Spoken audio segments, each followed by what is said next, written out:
Nous allons écouter la parole de Dieu. Les enfants, ils restent.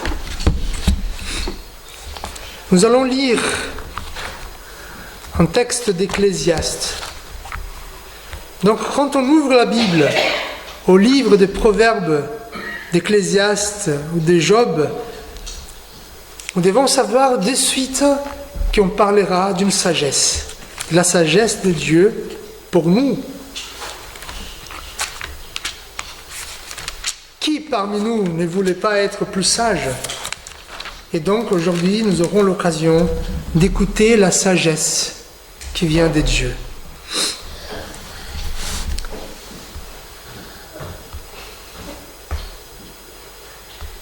Ecclésiaste, chapitre 7, du verset 15 au verset 22. Alors je pense qu'on peut passer par... Parce que moi j'ai une version qui est un peu différente. En avant. Il faut revenir. Voilà. J'ai vu tout cela pendant les jours de ma vanité.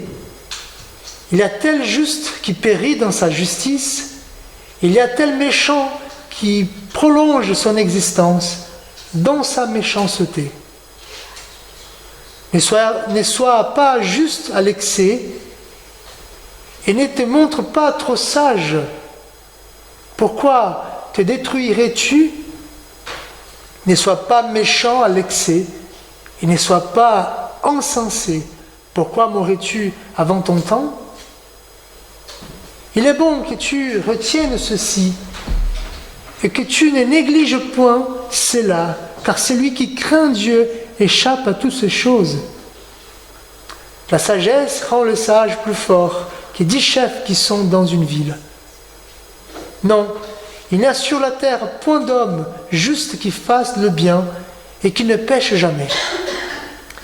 Ne fais donc pas attention à toutes les paroles qu'on dit, de peur que tu n'entendes ton serviteur te maudire.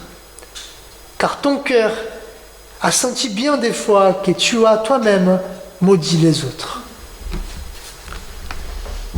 Voici la parole de l'Éternel. Prions. Seigneur, ce matin, nous avons ouvert ta parole sainte. Et nous avons besoin de ton Saint-Esprit pour nous éclairer et pour nous montrer le chemin que nous devons prendre. Bénis-nous et instruis-nous, Seigneur. Amen. Alors, parfois, il nous est difficile de cerner la vie. Il y a même une touche d'ironie quand on parle de la vie. Et moi, pour illustrer l'ironie de la vie, je vais prendre une musique, un chant qui a été chanté par une chanteuse canadienne qui s'appelle, peut-être que vous la connaissez, Alanis Morissette. Donc, elle a chanté un chant, elle a écrit un chant qui s'appelle Ironie. Et donc, elle parle de l'ironie de la vie. Parfois, on fait des plans, et parfois, nos plans, ça ne marche pas. Et donc, elle dit, un vieil homme a fêté ses 98 ans. Il a gagné au loto, et il est mort le lendemain. C'est comme la pluie le jour de ton mariage. C'est un tour de manège gratuit, une fois que tu l'as payé. Ce monsieur, je suis prudent, qui avait peur de l'avion, finalement il a décidé de faire ses valises, il a embrassé ses enfants et son épouse, et il leur a dit au revoir. Il a attendu toute sa vie pour prendre le courage et prendre l'avion. Et voilà que l'avion s'est écrasé. Eh bien, la vie a une drôle de façon de te prendre par surprise.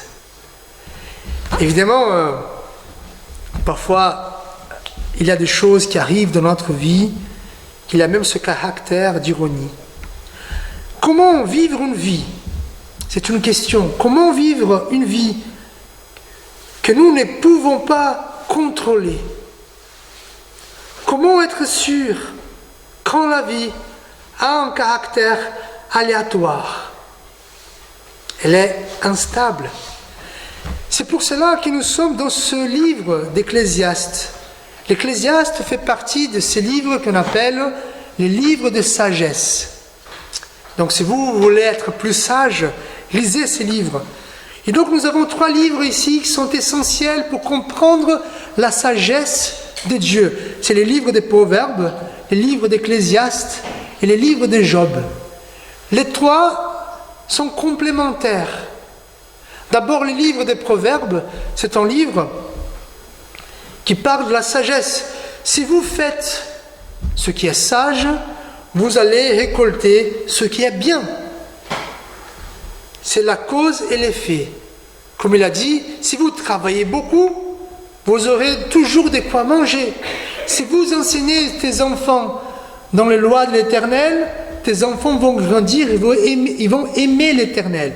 Voilà, si on fait les bonnes choses, on va récolter des bonnes choses. Alors il suffit de regarder un peu la vie et de voir que ce n'est pas tout à fait simple, n'est-ce pas? C'est pour ça que nous avons ce livre d'Ecclésiaste. C'est un livre un peu plus pessimiste.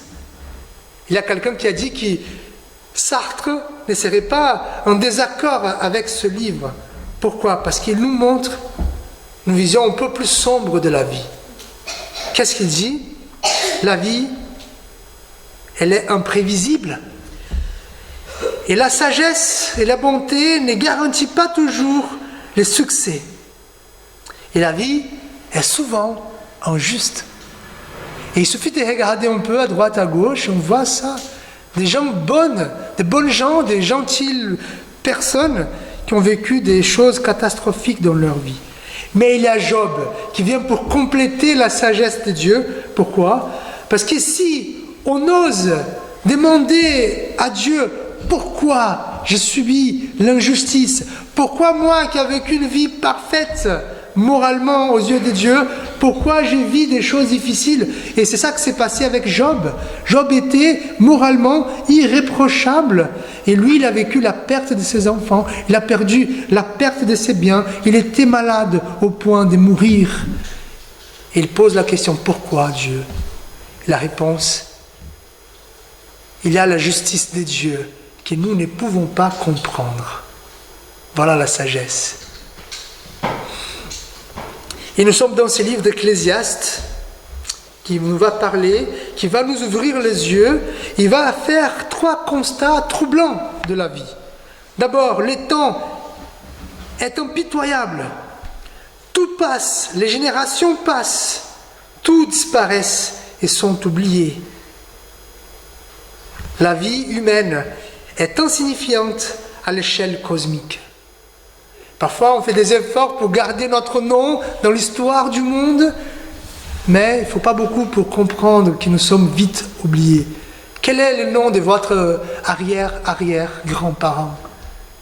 Voilà. On oublie, génération passe. L'autre chose qui nous éclaire ce livre-là, c'est que la mort est inévitable. La mort frappe tout le monde, sans distinction, les bons et les méchants. Et la troisième chose qui nous parle, le livre d'Ecclésiaste, que notre texte va toucher, c'est le caractère aléatoire de la vie. Contrairement au proverbe, la sagesse ne garantit pas le succès. C'est une ironie, finalement. Et donc, nous pouvons regarder un peu ce texte, notre texte, quand l'auteur il dit « J'ai vu tout cela pendant les jours de ma vanité ». Alors, vanité, c'est un mot qui ressort souvent dans ce livre, qu'on peut traduire vanité, mais on peut traduire aussi fumée. Pourquoi? Parce que l'auteur d'Ecclésiaste va dire que la vie, c'est comme la fumée. Pourquoi? Parce qu'on ne peut pas la saisir. La fumée, même si elle est dense, on ne peut pas la prendre. La fumée, quand on la voit, elle est dans une direction, mais dans un coup, ça va dans une autre direction. Et même quand il y a beaucoup de fumée, notre vision devient floue. Donc la vie, c'est une fumée. Ça passe, et ça passe vite. Elle est là, et dans un instant, elle disparaît. Et donc nous voyons ici, dans ce texte-là, un contexte très connu de l'époque. C'est le thème de la rétribution. C'est quoi ça? Dans l'Ancien Testament, même encore aujourd'hui, ils avaient une pensée courante. C'est quoi? Je fais le bien pour recevoir le bien. Donc si ma vie, elle est pourrie aujourd'hui, c'est parce que je fais quelque chose de mauvais, de mauvaise avant. Je suis en train de payer, d'être puni par mes péchés passés. Si j'ai une vie bonne, si je suis riche, si j'ai beaucoup d'enfants, c'est parce que j'étais une bonne personne. Et donc, ce que l'auteur est en train de dire, non, c'est pas comme ça. La vie, on ne peut pas la comprendre par ces moyens de rétribution. Même la sagesse humaine est incapable d'apporter une solution pour cette vie qui est imprévisible. Même si on est bon, on ne peut pas arrêter ce caractère, ce caractère imprévisible de la vie. C'est ainsi, nous n'aurons jamais l'assurance d'une vie parfaite et stable. L'assurance d'une vie parfaite ne peut jamais être trouvée. Notre texte, il a l'intention d'abolir. Il n'a pas l'intention d'expliquer les ironies de la vie.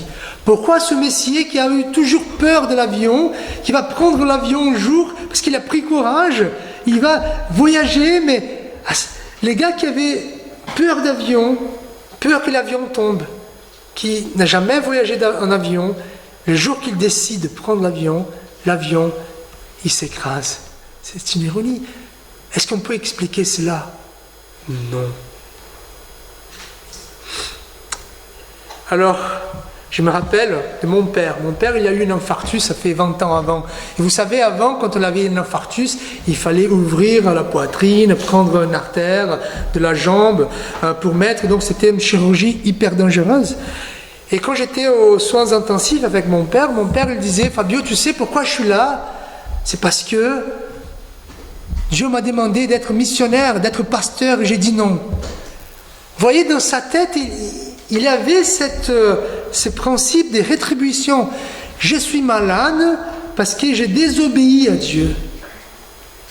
Et non, ça ne marche pas comme ça. L'Ecclésiaste dit que ça ne marche pas comme ça. Nos actions sont souvent guidées par la peur ou le désir. Qu'est-ce que ça veut dire? La peur de Dieu, ça veut dire je ne fais pas des choses mauvaises. Pourquoi? Parce que Dieu va me punir. Si on ne croit pas en Dieu, on croit au moins au karma. Si je fais des mauvaises choses, je vais être puni par l'univers. Et même nos actions sont dirigées par le désir. Je fais des bonnes choses pour récolter des bonnes choses dans la vie. Soit Dieu me donnera, soit c'est l'univers qui me donnera. Mais je fais des bonnes choses pour recevoir des bonnes choses. Pourtant, Dieu nous donne une réponse claire. Notre moralité, oui, elle influence notre vie, certes. Si on est méchant, si je vole quelque chose, je vais être puni pour ça. Si je travaille, je vais recevoir le salaire de mon travail, c'est normal. Mais la moralité ne nous permet pas de maîtriser notre avenir. Même si vous êtes irréprochable aux yeux de Dieu et aux yeux du monde, cela ne va pas vous faire maîtriser votre avenir. Quelles que soient nos actions, la vie trouvera toujours un moyen d'échapper à notre contrôle. Alors comment régler ça finalement? Il faut accepter et dire bon, c'est bon. Être fataliste, bon, si le malheur arrive, si le bonheur arrive, je suis là. Un peu même stoïque. Bon, déjà, l'auteur, il va nous montrer ce que nous devons éviter. Quelles sont les réponses que nous devons éviter? Il y a 3 réponses qui nous donne l'écrivain, l'auteur de ces livres-là, par notre texte. Comment faire face à cette réalité? Le caractère aléatoire de la vie. Voici ce que nous ne devons pas faire. La voie du juste. La première chose que l'auteur dit, ne sois pas juste à l'excès. Je me rappelle quand j'ai lisé ce texte-là, quand j'étais adolescent, je me disais, waouh, donc je peux laisser ma chair guider ma vie. Il ne faut pas être trop juste, donc il faut être juste un petit peu, mais pas trop. Qu'est-ce que ça veut dire? Évidemment, dans toute cette lettre-là, l'auteur va louer la sagesse. Mais, que nous soyons clairs, il n'y a personne qui soit 100% juste. Et quand on regarde même notre vie, on voit qu'il y a des points un peu plus sombres. Donc, si on croit que notre sagesse peut nous apporter de bonnes choses, n'oublions pas que dans notre vie, il y a des recoins obscurs. Donc, ça ne sert à rien d'être juste. On ne peut pas maîtriser notre avenir par notre justice. Et même, il va dire, ne te montre pas trop sage. Ça veut dire, ne te vante pas d'être sage. Pourquoi? Parce que si on creuse, on va découvrir qu'on n'est pas si sage comme nous le pensons. C'est croire parfaitement juste ou chercher à être moralement irréprochable n'empêchera pas les aléas de la vie. Donc la voie du juste, ce n'est pas une solution pour régler notre problème. La vie, elle est imprévisible. La deuxième chose qu'il faut éviter, c'est la voie du méchant. Ça, c'est évident. Le danger est d'aller à l'autre extrême de la permission. On se donne la permission de faire le mal. D'ailleurs, même le texte va nous dire, attention, parce que vous réduisez votre vie. Il y a une série, peut-être que vous l'avez vue, c'est une série américaine qui s'appelle, j'ai oublié, Breaking Bad, voilà. Donc c'est un messier, c'est un prof du lycée, un prof de chimie, et en fait, il était toujours bien, il n'a pas trompé ses supérieurs parce qu'il pouvait tromper pour aller être en recherche et être riche. Mais il dit non, je suis juste, je ne vais pas faire ça, je vais continuer ma vie au lycée, avoir un SMIC tout court. Il avait un fils handicapé et finalement, un jour, il est frappé par un cancer. Et aux États-Unis, vous savez, il n'a pas la sécurité sociale. Et donc, il n'a pas d'argent pour se soigner. Comme il était un prof de chimie, qu'est-ce qu'il sait faire? Il savait faire la drogue. Donc, comme la voie du juste ne lui a pas apporté de grandes choses, il va changer de voie. Il va vers la voie du méchant. Il va être un dealer. Et quand la série finit, sa vie est détruite, la vie de sa famille, la vie de son copain, la vie de ses amis. Et donc, la voie du méchant n'est pas non plus une voie qui nous assure, qui nous donne une certitude d'une vie stable. Et donc, il y a la voie du milieu.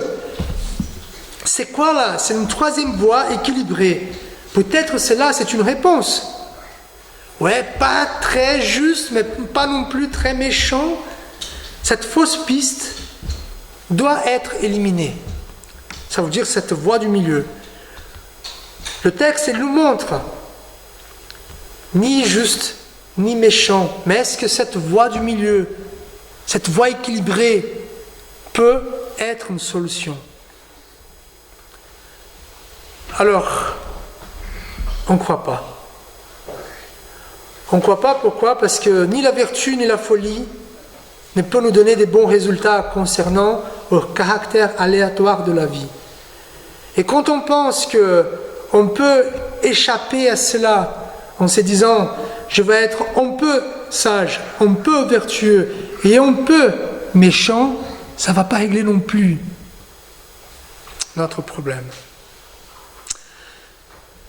Et dans notre contexte, comment cela s'applique? Parfois, on peut penser que la voie du milieu, c'est la voie de la tempérance.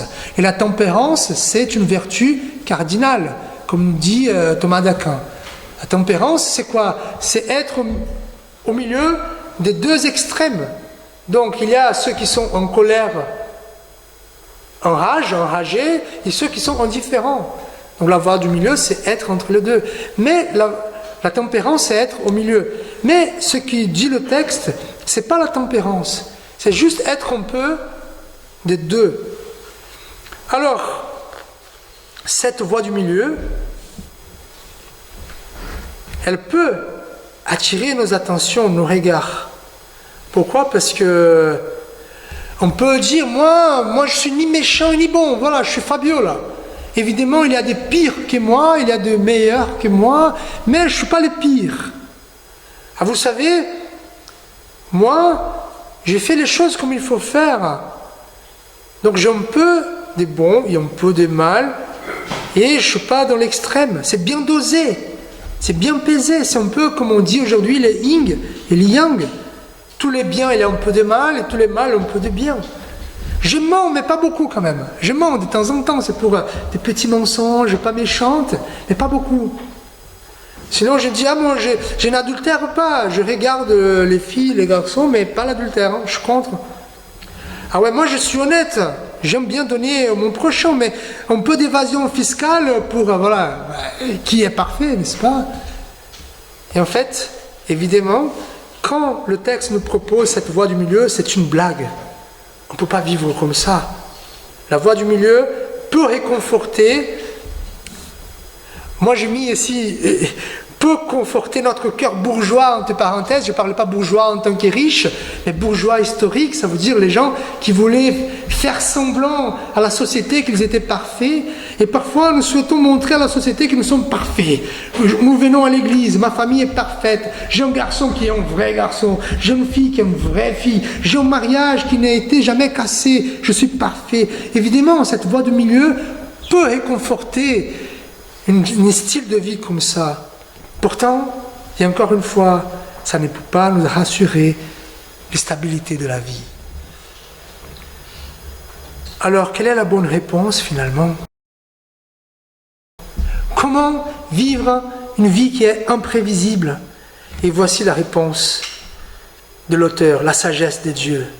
Il est bon que tu retiennes ceci et que tu ne négliges point cela, car celui qui craint Dieu échappe à toutes ces choses-là. La meilleure façon de vivre la vie, de régler cette imprévisibilité, c'est de craindre l'Éternel. Alors, qu'est-ce que c'est la crainte de Dieu? C'est un mot que l'on entend souvent dans les églises. Alors, je vous donne une définition. La crainte de l'Éternel, au sens biblique, n'est pas la peur qui pousse l'homme à fuir et à se cacher, comme Adam a fait après le péché, après sa faute. La crainte de l'Éternel est le sentiment religieux de la créature faible et misérable devant la puissance, la majesté, la sainteté de Dieu. C'est un sentiment d'une disproportion effrayante, en même temps que d'une étroite dépendance. Je ne sais pas si vous avez eu déjà l'expérience d'être devant, en face d'un abîme, en face à la montagne, en face d'un abîme. C'est fascinant. Pourquoi? Parce que en même temps que nous avons peur, parce que si on tombe, c'est la fin, en même temps nous sommes éblouis par la beauté du décor. Être en face de Dieu, c'est ça. C'est en même temps qu'on respecte, on reconnaît notre petitesse, on reconnaît notre faiblesse, on reconnaît la grandeur de Dieu. Et évidemment, il ne suffit pas de dire qu'il faut craindre l'Éternel. Il faut que cela ait des implications dans notre vie. Quelles sont les implications de la crainte de l'Éternel? Déjà, cette crainte sacrée est la racine de toute vie religieuse et morale. Ça veut dire, si Dieu il est si grand, si puissant, si merveilleux, je me mets à genoux devant lui. Je suis avec lui. Je crois en lui. Donc j'écoute Dieu. Je veux être plus près de Dieu. Je veux lui parler. Ça guide ma vie. La deuxième implication, c'est que c'est l'acceptation de son autorité, de l'autorité de Dieu. Qu'est-ce que ça veut dire? Ça veut dire, si Dieu il dit, si j'ai la crainte de l'Éternel, si je les trouve grands et si je me trouve petit, si Dieu me dit allez à droite, je vais à droite. S'il me dit allez à gauche, je vais à gauche. Donc c'est une crainte qui me pousse à l'obéissance. En plus, cette crainte, elle est absorbée par l'amour, une relation entre père et fils. Frères et sœurs, notre époque est marquée par une croyance en soi. Croyez en vous. Seulement vous qui pouvez débloquer votre vie.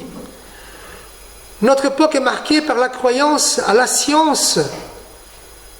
Prenez des vaccins, vous serez guéris, vous allez assurer votre avenir. Notre époque est marquée par la croyance aux érudits. Ah, les érudits disent ça, il faut suivre. Nous croyons aux finances, aux traditions, mais finalement, il n'y a pas beaucoup de gens, même parmi les chrétiens, qui craignent véritablement Dieu. Et cela est indispensable pour comprendre la vie et pour agir avec sagesse tous les jours. Et on prend ici l'exemple, deux exemples. D'abord l'exemple de Job. Quand le malheur lui est arrivé, qu'est-ce qu'il a dit? Job a connu le bonheur, l'abondance. Et après, il a connu le malheur. Qu'est-ce qu'il a dit? Dieu a donné, loué soit-il. Dieu a repris, loué soit-il. On ne peut pas maîtriser le malheur et le bonheur de la vie. Mais quand cela arrive, loué soit-il. Et nous prenons aussi l'exemple de notre Maître Jésus. Lui qui voyait sa fin arriver par une mort atroce, qu'est-ce qu'il dit? Que ta volonté soit faite. Et comment je voulais conclure cela? Quelle est la sagesse en face de cette vie qui est imprévisible? Acceptez votre absence de contrôle sur la vie. Et ça, c'est difficile. Moi, j'ai des plans pour cet après-midi. On va avoir la formation liturgique. Je veux bien que ça se passe bien. Je veux avoir le contrôle, mais je n'ai pas le contrôle. Acceptez votre manque de contrôle sur la vie. Puis, profitez des simples plaisirs du quotidien. Ah, la vie nous donne quand même l'opportunité de vivre avec nos amis, de profiter du soleil. Voilà, il y a du soleil aujourd'hui. Encore, je ne sais pas, ça va continuer. Des bons repas. Profitez des simples plaisirs du quotidien. Pourquoi? Parce qu'on ne connaît pas ce qui se passera demain. Et adoptez une attitude humble et reconnaissance de Dieu.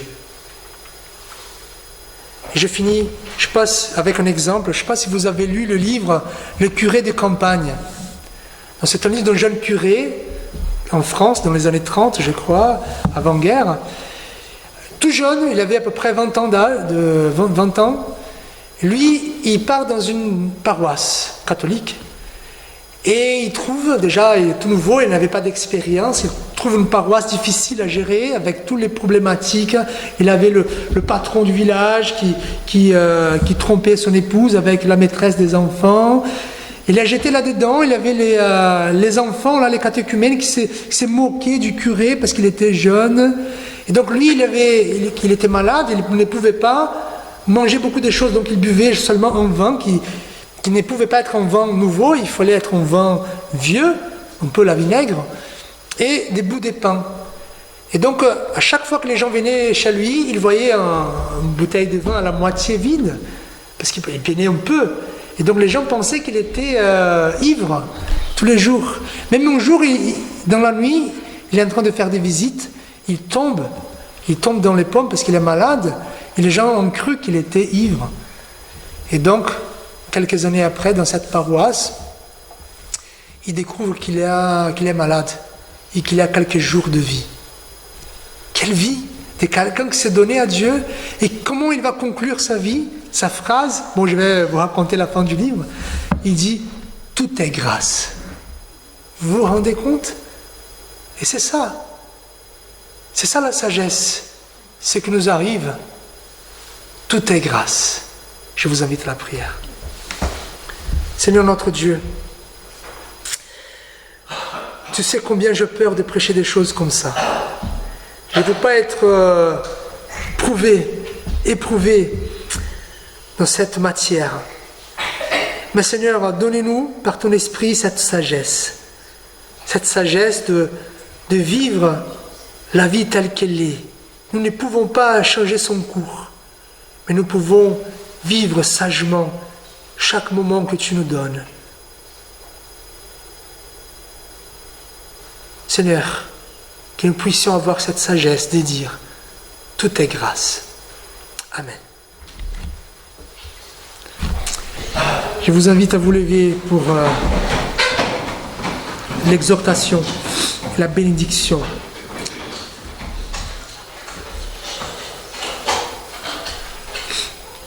Jésus nous a dit, votre Père Céleste sait que vous en avez besoin. Cherchez premièrement le royaume et la justice de Dieu, et toutes ces choses vous seront données par-dessus. Ne vous inquiétez donc pas du lendemain, car le lendemain aura soin de lui-même. À chaque jour suffit sa peine. Que la grâce de Jésus-Christ et l'amour de Dieu et la consolation du Saint-Esprit soient avec vous tous, aujourd'hui et à jamais. Et chantons ensemble le dernier chant. C'est comme une confession, une acceptation du message de Dieu qui nous dit « Cherchez d'abord le royaume de Dieu ».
Bon dimanche à tous.